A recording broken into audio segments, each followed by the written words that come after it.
Série 2, numéro 39. La vocation humaine, par Kim Nataraja. Évagre le Pontique a d'abord fait partie de l'Église orthodoxe établie au IVe siècle. Il a passionnément contribué à tous les débats qui ont marqué l'Église primitive, portant essentiellement sur l'identité véritable de Jésus et sur le sens de sa vie et de son enseignement. Par la suite, il se retira du monde pour des raisons personnelles et devint un père du désert profondément aimé et respecté, un véritable Abba. Il était très demandé pour ses conseils spirituels par des chrétiens ordinaires, hommes et femmes, qui s'étaient comme lui retirés dans le désert égyptien pour mener une vie authentiquement chrétienne en prenant Jésus comme exemple.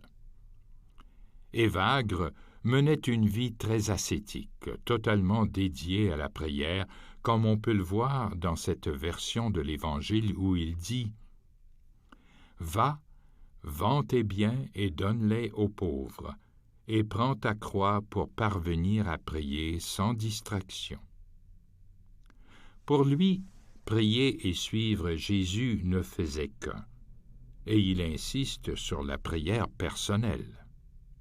La vanité pousse à prier sur les places publiques, mais celui qui résiste à cela prie dans sa chambre.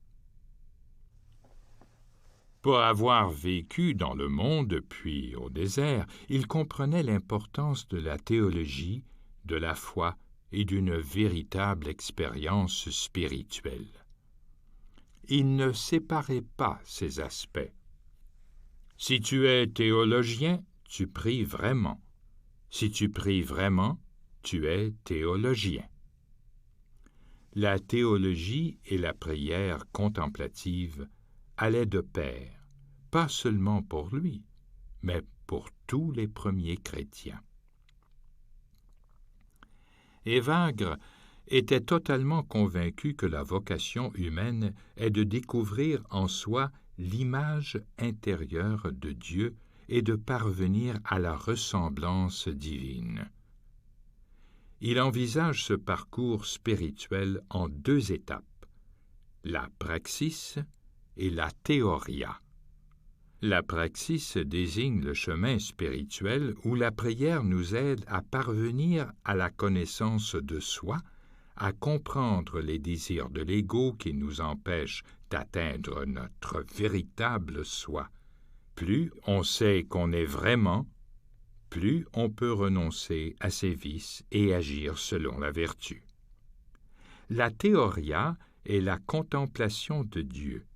Évagre considère que la théoria consiste, elle aussi, en deux étapes.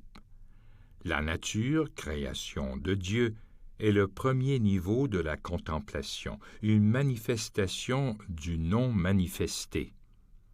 La création, y compris nous-mêmes, est considérée comme essentiellement bonne, par conséquent, elle nous permet, depuis la réalité superficielle ordinaire, de pénétrer jusqu'à la réalité divine. Quant à ceux qui sont loin de Dieu, Dieu a fait qu'il leur soit possible de s'approcher et de le connaître, lui et son amour pour eux par l'intermédiaire des créatures. Par conséquent, non seulement les Écritures, mais aussi la nature elle-même nous conduisent à un sentiment de connaissance, un sentiment d'interdépendance et un sentiment d'émerveillement. Le deuxième niveau de la contemplation est la contemplation des choses vues, non par les sens, mais par le simple regard de l'esprit. C'est la prière pure, qui n'est possible qu'en allant au-delà de la surface, en renonçant progressivement à toute pensée, image et forme. C'est un mouvement qui va de la multiplicité à la simplicité. C'est la méditation.